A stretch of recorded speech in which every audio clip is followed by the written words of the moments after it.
Hello dear students, आप सभी का स्वागत है प्यारे बच्चों डॉक्टर सड्डा के यूट्यूब लर्निंग प्लेटफॉर्म पे। और मैं परमवीर सिंह आप सभी का स्वागत करता हूं।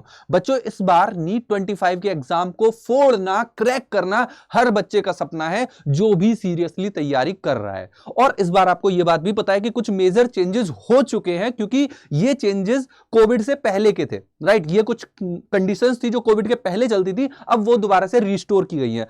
कहीं ना कहीं मेजर चेंजेस तो हुए हैं। अब इन चेंजेस का आपके एग्जाम पे क्या फर्क पड़ने वाला है, मैं आज इस चीज को डिस्कस करने वाला हूं। मैं आपके आज 5 मेजर फैक्टर जो हैं, जो आपके एग्जाम के डिफिकल्टी लेवल को कहीं ना कहीं चेंज करेंगे, ऊपर नीचे करेंगे, उनके बारे में डिस्कस करने वाला हूं। तो 5 वो मेजर फैक्टर जो आपके एग्जाम को अफेक्ट करते हैं, आज हम डिस्कस करने वाले हैं उनको। सो यहां पे सबसे पहले एक छोटी सी चीज समझ लो कि जब भी कोई बदलाव होता है तो वो बदलाव कहीं ना कहीं जो पिछली कंडीशंस है उनके रेस्पेक्ट में होता है। जैसा कि आपने नीट 24 के एग्जाम में देखा कि भाई 67 स्टूडेंट्स AIR 1 लेके आ रहे हैं, तो ये कहीं ना कहीं एक अलार्मिंग सिचुएशन थी, जिसको ध्यान में रखते हुए इस बार कुछ चेंजेस किए गए हैं। और कहीं ना कहीं उन चेंजेस का फर्क तो पड़ेगा ही। और आपको पता भी होगा 650 लाने वाला बच्चा भी सोच रहा है इस कंफ्यूजन में कि यार एग्जाम क्लियर होगा कि नहीं होगा, इवन मैं उस MBBS वाली कैटेगरी में भी आ पाऊंगा कि नहीं आ पाऊंगा। राइट, तो ये जो मेजर सिचुएशन क्रिएट हुई थी उनको ध्यान में रखते हुए नीट ने कुछ कर दिए हैं बदलाव,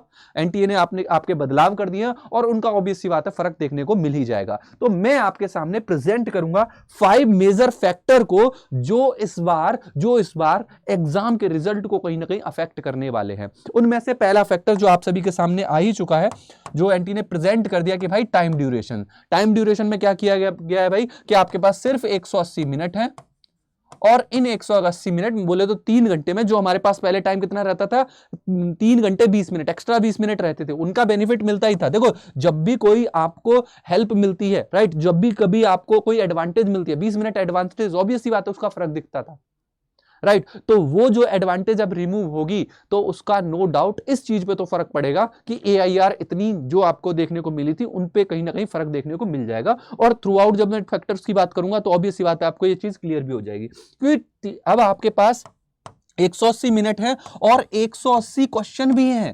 आपके पास 180 क्वेश्चन है, मतलब हर क्वेश्चन के लिए सिर्फ आपके पास 1 मिनट है। हालांकि बायोलॉजी के कुछ क्वेश्चन ऐसे होते हैं जो मेमोरी बेस है, आपने देखे समझ गए और आप विद इन 10 to 20 सेकंड में उसका आंसर कर देते हो। हालांकि वो जो टाइम बचेगा उसको आपको फिजिक्स में अप्लाई करना पड़ेगा। फिजिक्स के क्वेश्चन होते हैं जो 1 मिनट में तो नहीं सॉल्व होते, वहां पर आपको डोनेट करना पड़ेगा उस टाइम को। मतलब इस बार आपका एक्यूरेसी बहुत मैटर करेगा, आपका टाइम मैनेजमेंट बहुत मैटर करेगा। वो बच्चे जो अभी से टाइम मैनेज नहीं करके चलेंगे, अपनी हैबिट टाइम मैनेजमेंट के अकॉर्डिंग नहीं डालेंगे, उनको कहीं ना कहीं नुकसान देखने को मिल सकता है। तो ये चेंज है, इसका फर्क पड़ेगा। और मैं यहां पे ये भी मेंशन करते जाता हूं कि किस फैक्टर का क्या फर्क पड़ेगा। जैसे ये जो पर्टिकुलर फैक्टर है कहीं ना कहीं रैंक को नीचे लेके आने वाला है, थोड़ी बहुत नहीं, इवन आप देखोगे इस पर्टिकुलर फैक्टर का फर्क देखने को मिल जाएगा। जो top AIR single digit rank आती है ना, उनके नंबर ऑब्वियस सी बात है कम होने वाले हैं। इस बार वो सिचुएशन नहीं होगी कि भाई इतने सारे बच्चे AIR 1 लेके आ रहे हैं। हालांकि उसमें कई सारे कारण रहे थे।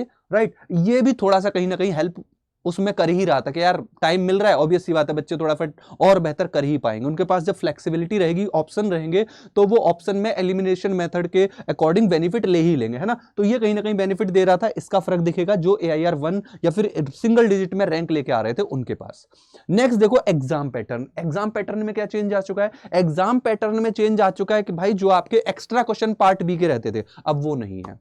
ऑल क्वेश्चन आर कंपल्सरी, सीधा सीधा लिखा है ऑल क्वेश्चन कंपल्सरी।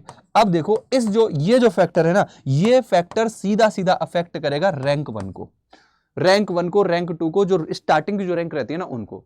क्योंकि इस बार अगर आपने एक्यूरेसी के साथ नहीं किया एग्जाम, अगर आपने 100% एक्यूरेसी के साथ एग्जाम नहीं दिया, तो कहीं ना कहीं आपकी सीधी रैंक अफेक्ट होगी। और इस बार जो आपके वो जो क्लोजिंग जो नंबर्स होते थे, जैसे बोल दिया गया कि 655 660 क्लोजिंग थी, फर्स्ट जो कट ऑफ निकल रही थी उसके क्लोजिंग नंबर थे, तो उन पे तो खासकर फर्क देखने को मिलेगा। ये भी वो फैक्टर है जो कहीं ना कहीं आपके मार्क्स को, आपकी कट ऑफ को कहीं ना कहीं नीचे लेके आने वाला है। उसके बाद अब आ जाओ मेडिकल सीट पे। देखो मेडिकल सीट ऑब्वियस सी बात है हर बार थोड़ी ना थोड़ी बढ़ती है। राइट, इस बार भी करीब करीब 800 से 1000 के अराउंड सीट बढ़ेंगी। राइट, वो जो एग्जाम की सीट बढ़ी हैं ये कहीं ना कहीं हेल्प जरूर कर देंगी आपको हेल्प जरूर करेंगी कि भाई इसका माइन्यूट सा इफेक्ट तो देखने को मिलेगा। ऑब्वियस सी बात है, मान लो 50,000 गवर्नमेंट सीट है, अब अगर वो 50,500 और एक्स्ट्रा हो गई, 50,000 मान लो 51,000 हो गई, तो उसका हेल्प मिलेगा ही मिलेगा, राइट। ऑब्वियस सी बात है, उसका हेल्प मिलेगा, बट वो बहुत ही नेग्लेजिबल होगा, बहुत ही माइन्यूट सा होगा, बट कहीं ना कहीं जो एज पे बच्चे होते हैं उनको इसका बेनिफिट मिलेगा ही मिलेगा।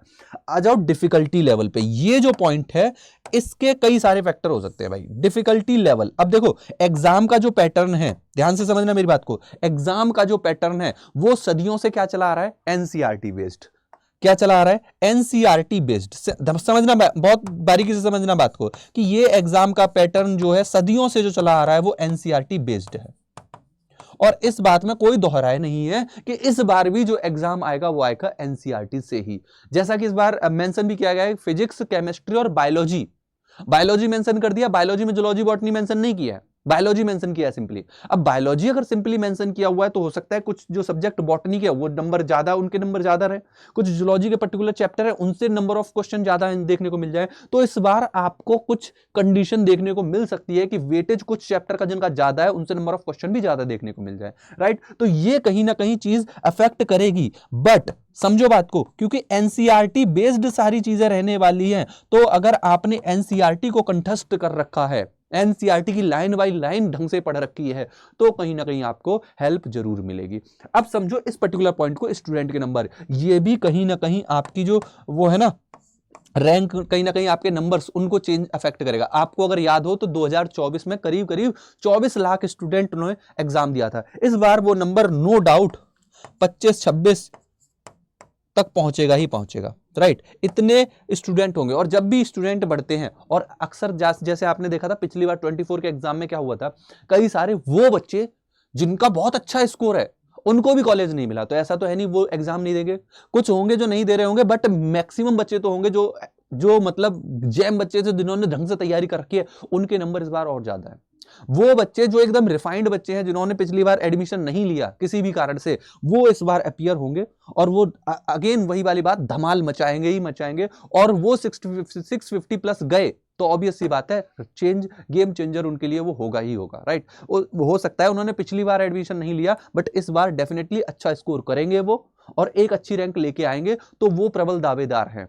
अगर उस लेवल की मेहनत आपने कर रखी है फर्स्ट अटेम्प्ट में, सेकंड अटेम्प्ट में, या इवन आप 12th में ही हो इस बार और एग्जाम देने वाले हो, अगर आपकी एक्यूरेसी, अगर आपका हार्डवर्क, अगर आपकी जो मेहनत है एनसीईआरटी ओरिएंटेड है, एकदम एक्यूरेट है, डेडिकेटेड है, कंसिस्टेंट है, तो आप उनको बीट कर सकते हो, समझ रहे हो। और वो बच्चे जो पहले से तैयारी कर रहे हैं उनका माइंडसेट एकदम क्रिस्टल क्लियर है, मुझे क्या करना है और इस बार मेरे को किस तरीके से एग्जाम में लेके आना है। तो कहीं ना कहीं ये जो नंबर ऑफ स्टूडेंट है ना, ये इस एग्जाम के डिफिकल्टी लेवल को कहीं ना कहीं इंक्रीज करेंगे ही करेंगे, और सबसे मेजर फैक्टर यही रहेगा।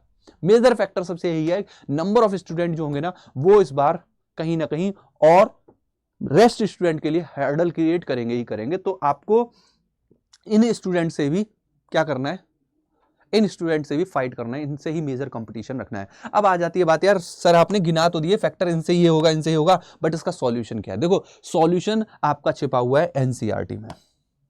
कहां छुपा हुआ है, एनसीईआरटी में। अब आप बोल रहे हो सर एनसीईआरटी तो हमने 1008 बार पढ़ रखी है ना। बेटा चाहे कितनी भी बार पढ़ रखी हो, अगर आप उससे प्रिसाइज इंफॉर्मेशन निकाल के क्वेश्चन सॉल्व कर पा रहे हैं, राइट, तब ही बेस्ट है। अगर आपने एनसीईआरटी कितनी भी बार पढ़ रखी हो मगर उसी लाइन से आपका जो क्वेश्चन घूम के आ रहा है और उसको आप गलत कर रहे हो, तो कहीं ना कहीं आप मिस कर दोगे। तो देखो इसके सॉल्यूशन क्या है, आपको ना पता हो तो मैं अगेन यार रिमाइंड करा देता हूं कि आपके जो एनसीईआरटी मास्टर्स हैं, एनसीईआरटी मास्टर्स हैं, हैशटैग आपके जो एनसीईआरटी मास्टर्स हैं वो specific NCERT oriented line by line एक सीरीज चला रहे हैं, वन शॉट चला रहे हैं आपके एनसीईआरटी नीट अड्डा के चैनल पे, राइट। तो आपके जो मास्टर्स हैं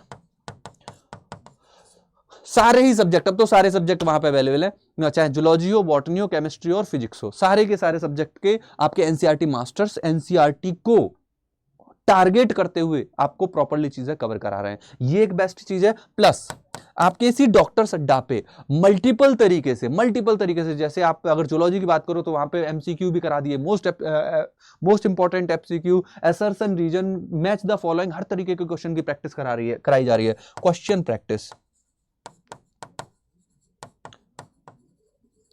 आपकी चली रही है। आपको पता होगा ब्रेक द बार का सेशन चल रहा है, बॉटनी की असर्शन रेजिन का एक स्पेशल सीरीज चल रही है जहां पे मैंने कंप्लीट क्लास 12th के कराई दी है, आखिरी बचा हुआ है जो कि आपका जल्दी ही आपको मिल जाएगा, राइट। बायोडाइवर्सिटी एंड कंजर्वेशन, इसका असर्शन रीजन मिलेगा। आप इन पे फोकस करोगे बेटा, इन पे जब फोकस करोगे, इन चीजों से आप अपना मैक्सिमम आउटपुट निकालोगे, कंटेंट से, इस पर्टिकुलर कंटेंट से आउटपुट निकालोगे, तो आप डेफिनेटली प्रबल दावेदार हो सकते हो आपके नीट 25 के एग्जाम को क्रैक करने वाले, क्योंकि ये वो चीजें हैं जो आपको हेल्प करेंगी ही करेंगी। आपने कई बार प्रैक्टिस कर रखी होगी, कई बार चीजें पढ़ रखी होंगी, मगर जब भी हम किसी भी चीज को अगेन तैयार करते हैं तो वो हमको हेल्प करती है। तो डियर स्टूडेंट्स, आप यहां पे देख सकते हैं, these are the major factor जो आपके एग्जाम को अफेक्ट करने वाले हैं। और सॉल्यूशन भी आपके सामने यही है कि एनसीईआरटी को हमको ढंग से और सही तरीके से पढ़ना है, क्योंकि एनसीईआरटी के बाहर आपका एग्जाम नहीं आने वाला, ये तो तय है।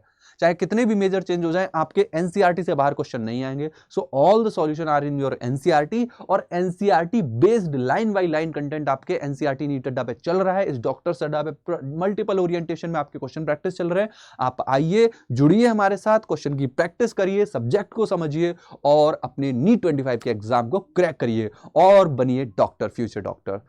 तो ये जो सेशन है मैं यहाँ पे एंड अप करूंगा। मुझे उम्मीद है कि आपको कई सारी चीजें यहाँ पे जानने को मिली होंगी। इसी तरीके की और इन्फॉर्मेशन आपको बराबर मिलती रहेगी आपके इसी प्यारे से लर्निंग प्लेटफॉर्म डॉक्टर अड्डा के यूट्यूब लर्निंग प्लेटफॉर्म पे। चलिए सेशन को यहाँ पे एंड करते हैं, मिलते हैं अगले सेशन में। Bye, take care, thank you so much.